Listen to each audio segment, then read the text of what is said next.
हे guys, welcome और welcome back to my channel. मैं हूँ रिचा। आई होप आप लोग बहुत अच्छे होंगे। मैं भी बहुत अच्छी हूँ। आज मैं फिर से आ गई एक इंटरेस्टिंग वीडियो के साथ। लास्ट टाइम मैंने एक पोल डाला हुआ था यूट्यूब पे, उसमें से आपने बताया था पेरेंटिंग इन जर्मनी, ये टॉपिक आपने चूज़ किया था। फिर buying a house in Germany आपने चूज़ किया था, जो कि मैंने कंप्लीट कर दिया। अभी मैं पेरेंटिंग इन जर्मनी के बारे में बात करने वाली हूँ इस वीडियो में। वीडियो की तरफ आगे बढ़ते हैं। इस वीडियो में मैं बात करने वाली हूँ आपको किस तरीके से पेरेंटिंग करनी है। देखो, मैं कोई लेक्चर नहीं देने वाली हूँ, बट क्या होता है कई बार कल्चरल डिफरेंस इतने ज़्यादा होते हैं। अगर ये वीडियो आप इंडिया से देख रहे हो और जर्मनी मूव करने का सोच रहे हो तो ये वीडियो आपके लिए है। या फिर आप जस्ट मूव किए हो जर्मनी, या फिर जर्मनी में हो और आप फैमिली प्लान कर रहे हो, तो ये वीडियो आपके लिए है। देखो, मैं ये किसी डिस्कशन में नहीं पढ़ना चाहती कि कौन सी पेरेंटिंग अच्छी है या फिर बुरी है, या फिर है ना जो जैसे रेज कर रहे हैं बेबी को इंडिया में वो बुरा है या अच्छा है। अपने अपने फ़ायदे हैं, अपने अपने नुकसान हैं। ऐसा समझ लो ये बस जगह की बात है। और फिर मैं ये वीडियो इसलिए शेयर कर रही हूँ आपसे क्योंकि आपने क्वेश्चन किया था। अगर आपको लगता है कि बच्चों को पनिशमेंट देना आपके लिए सही है तो फिर जर्मनी प्लीज़ मत आना, ये जगह आपके लिए नहीं है। इस चक्कर में आप अपना बेबी लूज़ भी कर सकते हो। आप सोचते हो कि बच्चों को अगर मारेंगे नहीं तो वो सीखेंगे कैसे, बस 2-4 थप्पड़ ही तो लगाया। तो अगर ये वाली थिंकिंग आपकी है तो फिर ये जगह आपके लिए नहीं है। प्लीज़ या तो अपने आप को आप चेंज कर लो या अपनी जगह चेंज कर लो, अपनी कंट्री चेंज कर लो, बिकॉज़ यहाँ पे ये बहुत बड़ा इशू है। मतलब वायलेंस होता है, चाहे आप एक थप्पड़ किसी को मारो, 4 थप्पड़ मारो, या बच्चों को मारो, बड़ों को मारो, हस्बैंड को मारो, वाइफ को मारो, वायलेंस होता है।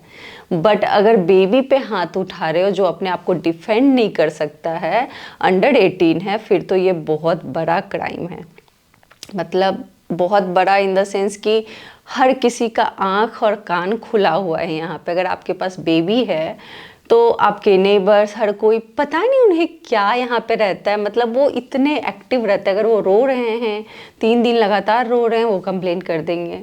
कंप्लेन आपसे नहीं करेंगे कि आपका बच्चा रोता है, मुझे डिस्टर्बेंस होता है। वो युगेंडाम्ट को कंप्लेन करेंगे कि कहीं कुछ प्रॉब्लम तो नहीं है, हर टाइम बच्चा रोता है, कहीं उसको वो किसी डेंजर में तो नहीं है, या फिर पेरेंट्स उसको पनिश तो नहीं करते हैं।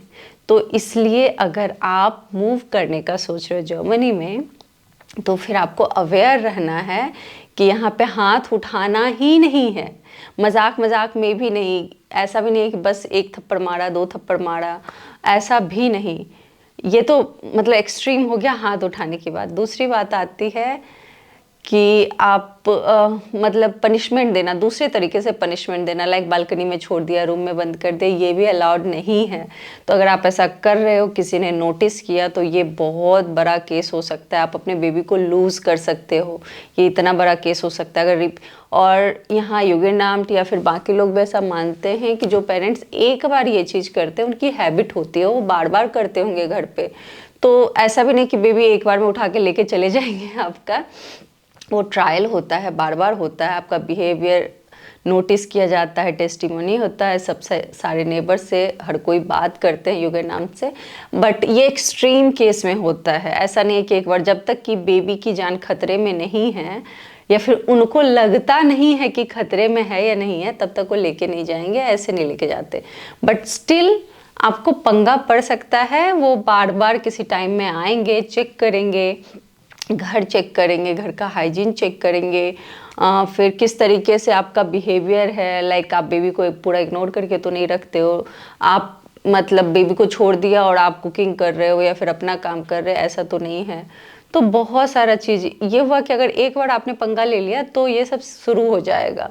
और आप इसको नेगेटिव वे में भी ले सकते हो, इसको पॉजिटिव वे में भी ले सकते हो कि ये बेबी के सेफ्टी के लिए होता है। इन्हें लगता है बच्चे किसी भी कंट्री के फ्यूचर होते हैं, इस वर्ल्ड के फ्यूचर होते हैं, तो उनको प्रोटेक्ट करना इनकी रिस्पॉन्सिबिलिटी है।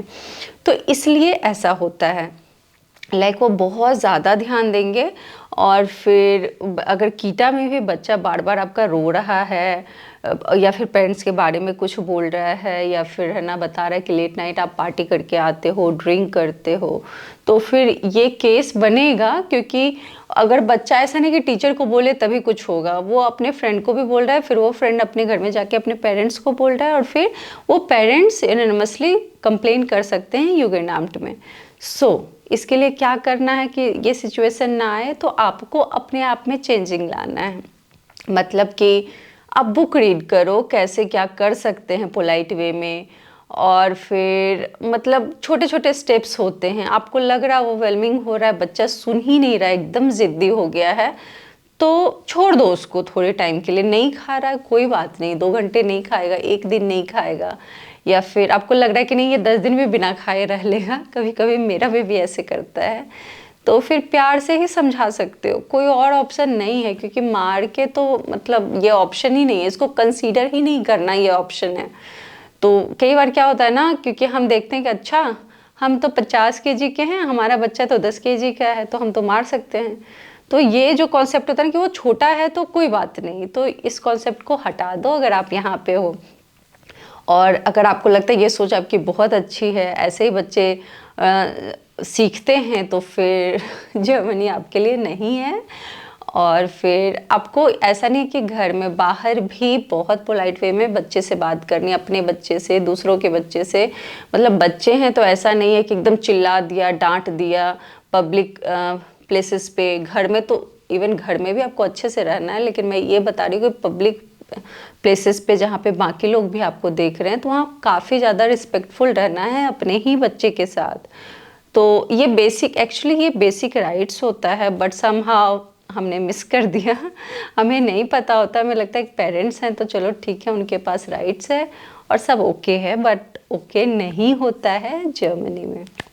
और आपको हाथ तो बिल्कुल नहीं उठाना है, वॉइस भी रेज नहीं करना है, डांटना है, दूसरे तरीके से पनिशमेंट भी नहीं देना है। जितनी हो सके उतनी बात कीजिए अपने बच्चे से, बात करके ही समझाना है। नहीं समझ में आ रहा है डॉक्टर से कंसल्ट कीजिए, यहाँ पे बहुत तरीके के डॉक्टर हैं, स्पेशल केसेस वाले भी डॉक्टर होते हैं। युगेनाम्ट आपको हेल्प करेगी, बच्चा खा नहीं रहा, पी नहीं रहा, सो नहीं रहा, तो फिर वो हेल्प करेंगे आपकी। बट इससे डॉक्टर भी हेल्प नहीं कर पा रही, तो वो आपको हेल्पर प्रोवाइड कराएंगे जिससे आपको आराम मिल सके, लेकिन बच्चे को टॉर्चर नहीं करना है।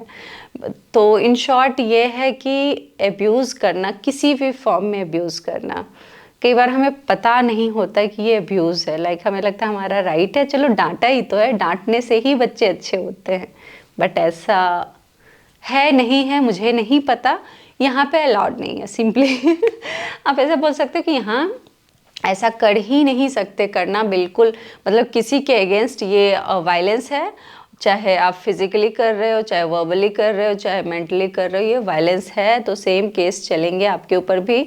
और बच्चा फिर उस घर में कैसे रह सकता है जहाँ पे उसके साथ वायलेंस होता है, तो इसलिए उसको अलग रखा जाएगा।